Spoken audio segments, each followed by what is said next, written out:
students, good morning. Now we are going on the next topic. Last session में हमने कुछ अलग topic किए थे.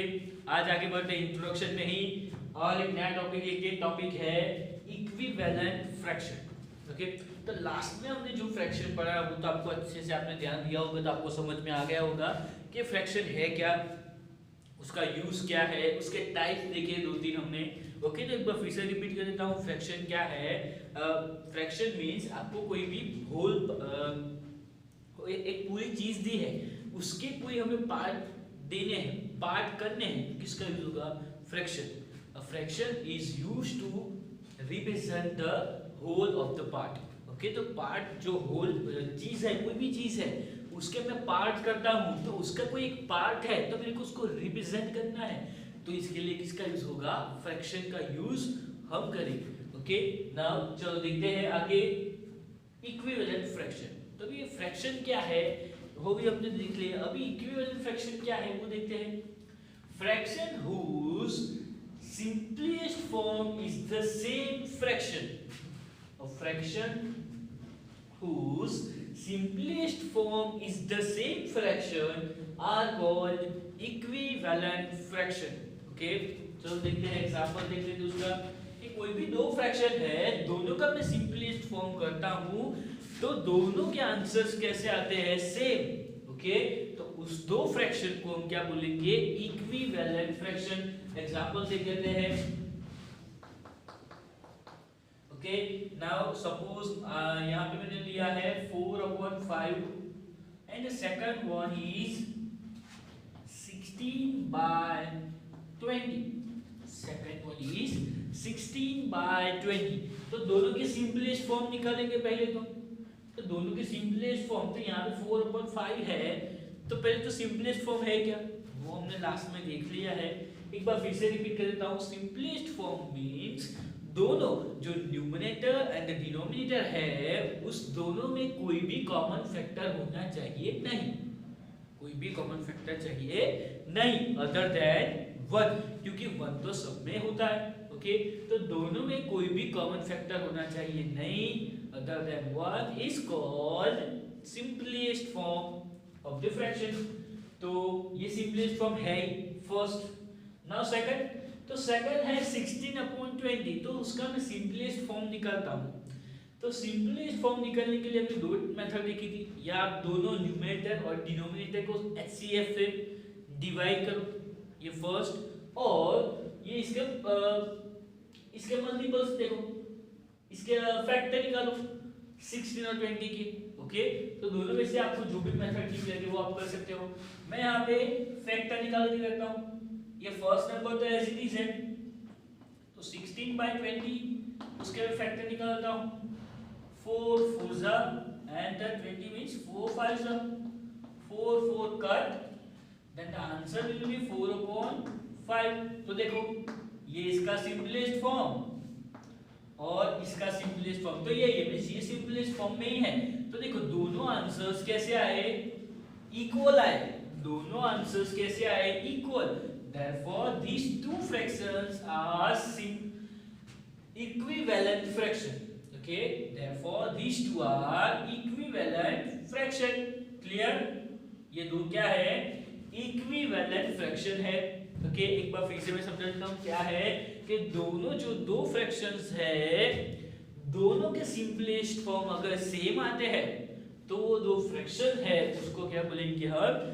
Equivalent fraction. Clear? Now next topic is like fraction.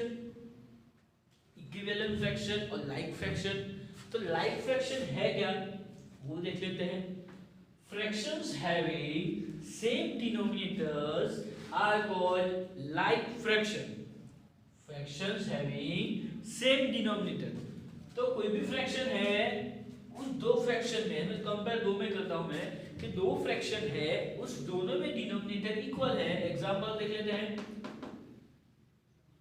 Suppose है 3/5 and 21/5. आपको कोई नंबर ध्यान में नहीं देना है, ओनली डिनोमिनेटर. दोनों क्या है? 5. therefore these two fractions are equivalent fraction. Okay, clear? Now next, unlike fraction. ये था equivalent fraction. Now unlike fraction, fractions having different denominators. ऐसे fractions जिसके दोनों denominators कैसे हो, different, is called unlike fractions. Okay, तो एग्जांपल देख लेते हैं उसका भी. सपोज है 3/5 and 4/7. 3/5 and 4/7, 5 and 7. These are different denominators. ये दोनों denominators कैसे है, different है. Therefore these two fractions are unlike fraction. Okay, ये क्या हो गए, unlike fraction. तो तीन चीज देखी, equivalent fraction, like fraction and unlike fraction. Okay, now the next topic, comparing fraction. तो कोई भी दो फ्रैक्शन है उसको कंपेयर करना है. कंपेयर मींस इन कि वो कौन सा बड़ा है, कौन सा फ्रैक्शन छोटा है, वो भी कंपेयर करना है. तो उसके दो टाइप्स है आप कंपेयर कर सकते हो. कैसे, देखिए आगे. If two fractions have the same denominator, दो फ्रैक्शन है उसके डिनोमिनेटर कैसे है, सेम है, then the fractions having the greater numerator, जो दो फ्रैक्शंस है उसके डिनोमिनेटर इक्वल है, देन जो दो न्यूमरेटर है उसके, उस दोनों में जो ग्रेटर होगा वो फ्रैक्शन क्या होगा, बिगर. ओके, एक बार फिर से मैं आपको समझाता हूं, एक एग्जांपल के थ्रू भी समझ लेते हैं. एग्जांपल है यहाँ पे 3/7 and 9/7. क्या है, 3/7 and 9/7. तो देखो कंडीशन हमारे दोनों के डिनोमिनेटर कैसे है, same. Denominators are equal and it's two numerators, दोनों को हम कंपेयर करेंगे. 3 और 9 है तो 9 बड़ा है कि 3, तो 9. therefore the greater factor is 9/7. Okay, 9/7 क्या होगा, वो बड़ा फ्रैक्शन होगा. क्लियर? एक बार फिर से देख लेते हैं क्या है. If two fractions have the same denominators then the fractions having the greater numerator is greater fraction. Okay, जो दो फ्रैक्शंस है उसमें डिनोमिनेटर इक्वल है और जो न्यूमरेटर है उसमें जो बड़ा न्यूमरेटर होगा वो फ्रैक्शन क्या होगा, बड़ा. क्लियर? नाउ नेक्स्ट टॉपिक, उसमें सेकंड टाइप है.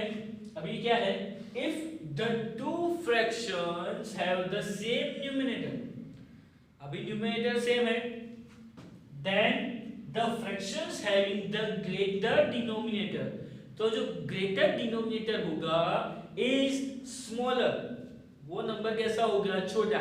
ये फर्स्ट टाइप और सेकंड टाइप में डिफरेंट क्या है वो मैं आपको समझाता हूँ बाद में. पहले तो ये समझ लेते हैं क्या है. तो यहाँ पे अगर suppose 11/8 and the second example is 11/7. 11/7.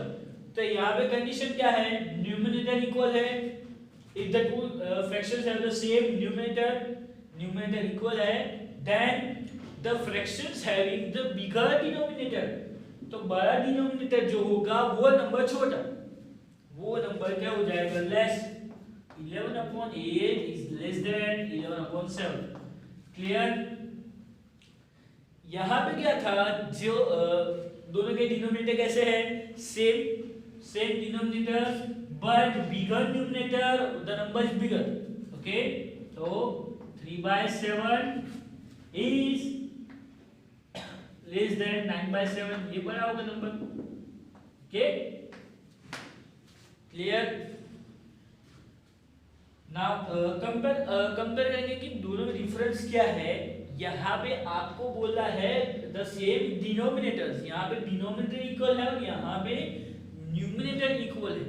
ये डिफरेंस है, इसलिए दोनों में थोड़ा चेंज है. ओके, ये दोनों टाइप आपको 2-3 बार समझने पड़ेंगे तो ही आपको माइंड में क्लियर होंगे. ओके, ये कंपैरिजन हुआ कि दो फ्रैक्शन का कंपेयर किया करते हैं. ओके स्टूडेंट्स, तो आज हमने देखा उसमें क्या क्या देखा, equivalent fraction, like fraction, unlike fraction, comparing fraction, तो ये सब हमने आज देखा। तो ये सब आपको अच्छे से नोट डाउन कर लेना है और अच्छे हैंडराइटिंग में लिखना है, और कोई भी डाउट हो तो मेरे को आप कांटेक्ट कर लेना, मैं आपको समझा दूंगा। ओके, और ये सब अच्छे से लर्न करना, क्योंकि आगे हम उसके सम्स करेंगे तो ये जो नोट्स उसकी होती है वो आपको क्लियर होगी कि उसके टॉपिक क्या है, तो ये आप यही सब आगे सम करेंगे उसमें यूज होगा। ये जो सारी प्रॉपर्टी है वही आगे यूज होने वाली है। ओके, तो ये है, आपको सब अच्छे से एक बार माइंड में क्लियर हो जाना चाहिए कि फ्रैक्शन क्या है, फ्रैक्शंस के टाइप क्या है, comparison fraction, equivalent fraction, mixed fraction. Okay, तो ये सब आपको क्लियर होना चाहिए। ओके स्टूडेंट्स, तब तक के लिए गुड बाय, टेक केयर।